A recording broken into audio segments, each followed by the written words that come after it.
G'day guys, it's Matt here. We just had a bit more rain, so everything's waterlogged, and it's now as good a time as any to get hooking into these headers. So this header was the one we bought last year at harvest, just before harvest time, because we realised we needed to get the crop off a bit quicker, and we couldn't get onto contractors because everyone had the same idea. They were talking rain all through harvest, so we bit the bullet, and we'd always sort of wanted a second header. So that was a good excuse too. But this one, it was fairly worn when we got it, so a lot of panels were worn quite thin, and just in the crops it was harvesting and where it was located, eats away at the metal. So we've got the chopper pulled off. Going to cut out and replace the panel on that, and we've actually got the top hats, which are the panels above the rotors, are actually worn. So we'll got to replace them up there. So that's those panels up there. We have had to do one before when we hit a rock, but these ones are just worn paper thin, so have to get them replaced. We're just in the bin. So this is the panel just at the back of the bin. So there's the rotors there, but we're just having a discussion about who cleaned this out at the end of last season. Usually we'd have all this cleaned out at the end of the season, but someone we won't name, whose name starts with B and ends in Adley, didn't quite clean it out thoroughly, so we'll have to pull it out and clean her up. So I was pretty discreet there before. I didn't name names, Brad, but do you know why the header wasn't blown down at the end of last season or washed out? Because it was up to you. Oh, I don't remember that. Guys, we just found a cheap ripper box for the other D11 that's only got the single shank. So we're just going to unload it with a big forky here. So it just means we'll be able to do a bit more with the other one, with the Multishank, for making contours and that. You can loosen up the dirt a bit easier, and it's a bit more productive with the sort of work we do to have the Multishank. So this will be going on to Tiny 2. So it's the one with just the single shank ripper. So this is obviously different.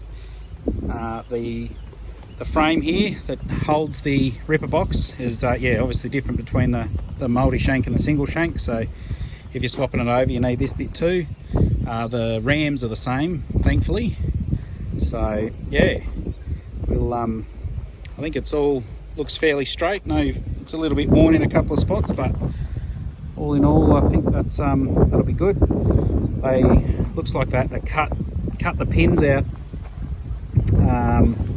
on a couple of them because they'll seize. So this one here, they've had to just cut the pins out. So we'll have to press them out. A local shop's I was getting onto a 100-ton portable press, so should be able to pop them out. And then the joys of fitting it. So I think this is about 10 or 11 ton between these two bits.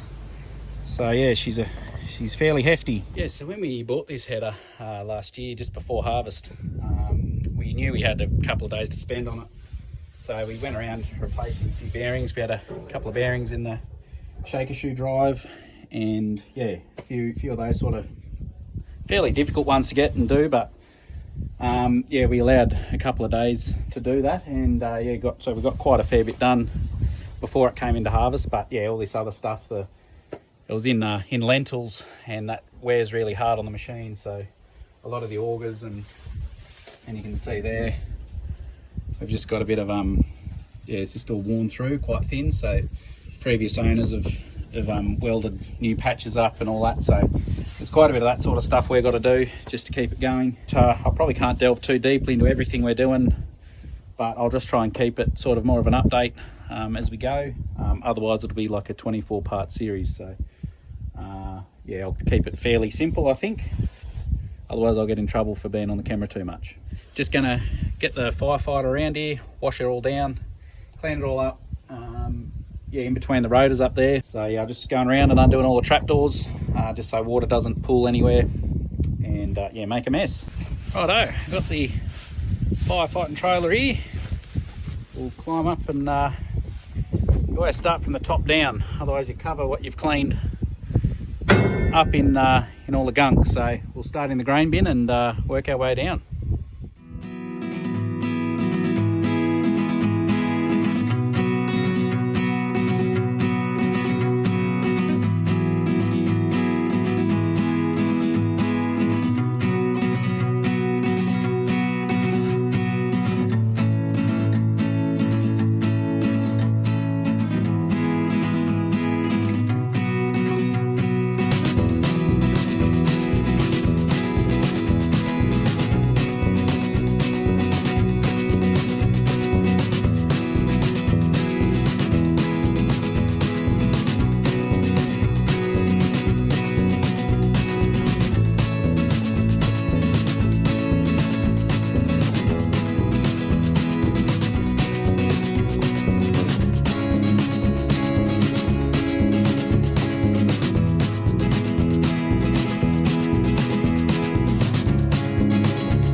Well, another morning.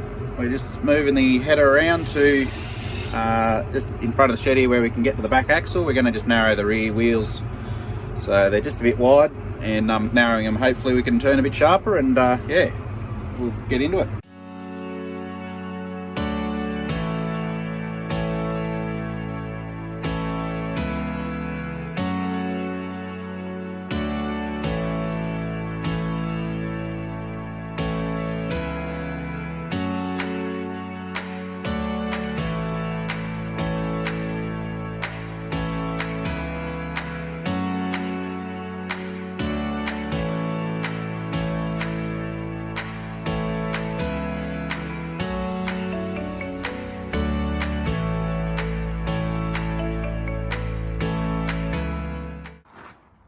Yeah guys, just about to head home for the day.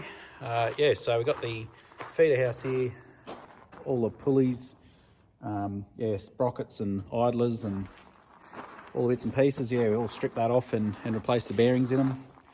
And yeah, got the new feeder chain on there, and yeah, I've got new sprockets, drive sprockets for that too. They were worn, so yeah, that's nearly all put back together and ready to go on. We won't put it on straight away because we've still got a bit of work to do. Yeah, this is probably the last day when we'll have all of us working on the header here. But yeah, we've got the chopper too, got all the flails on it. So yeah, that spins around about 3,000 RPM. Yeah, so we want to make sure they're all done up tight. I'll put a link to a video just up in the top corner there. It's the harvest video from last year, so it's just drone footage. So we also today got the spinner motors, the hydraulic motors for the spinners at the back of the header, and the yeah, the motor for the feed roller, which goes above the chopper up there, that one there, and yeah, the spinners here, so the hydraulic motors on that, we pulled them off, and that's one of them there. So the spinner one's the same sort of motor as this. Pulled them off and put new seals in it. They were seeping, and yeah, new bearings in the feed roller there. And yeah, obviously got the wheels narrowed in, so they track with the inside wheel in the front there. And yeah, also will help us when turning. And yeah, I think we're still got a fair bit to do, but yeah, we've made a fair dent in it, so we're yeah, it's looking pretty good. Well guys, this morning we are getting the weedit here ready to go. We've got a bit of work to do for a neighbour with it. And yeah, we've got a flat tyre, so we do have a compressor about 200 metres away. But yeah, I'm here by myself, so can't really pick it up onto the ute. So have to see what we work out to get it over here. But yeah, so just got to pump up the tyres, check it over. I'll put a bit of water through it and just make sure all the nozzles are firing. Make sure we don't have any blocked nozzles or anything like that. And that should be it. I think it still might be too wet to actually spray. But yeah, if we've got it ready to go at least, then we can go when it dries out.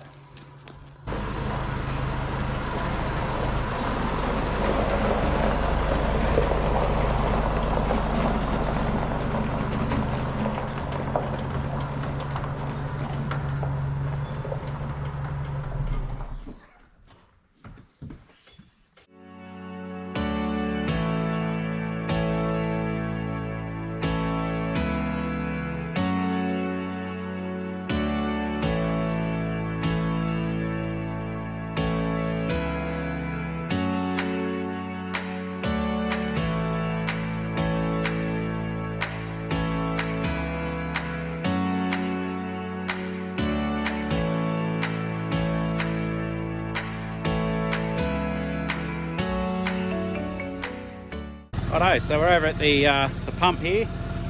I'm just going to put about 500 litres in the main tank, and then yeah, just go around and check all the nozzles. So what you can actually do with this is in the computer in the cab, you can set it to like just test mode.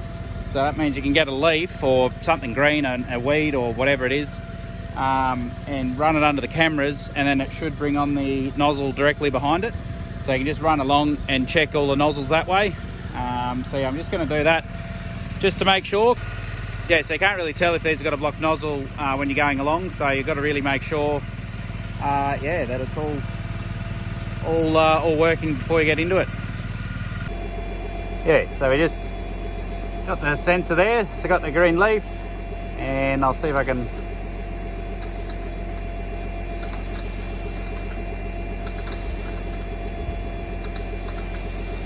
so you can see all 5 of them coming on, so that's what you want.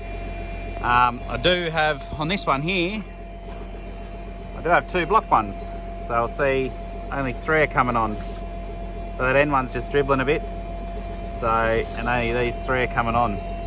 So I gotta, yeah, turn the pump off and figure that out. So we just got water going through it at the minute, so yeah, we don't have any chemical in here.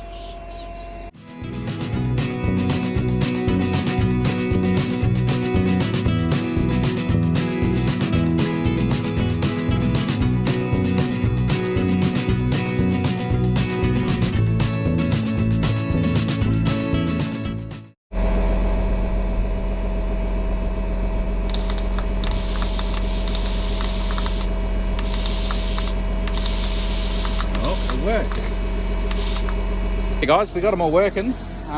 Yeah, I'll just put a link to a video just up top there, and yeah, it was, I think it was half a video, so the last half of the video was about the weedit, so that was when we ran it last. And yeah, there's a slow motion shot in there which shows the nozzles firing when it comes over the weed, so yeah, check that out if you want.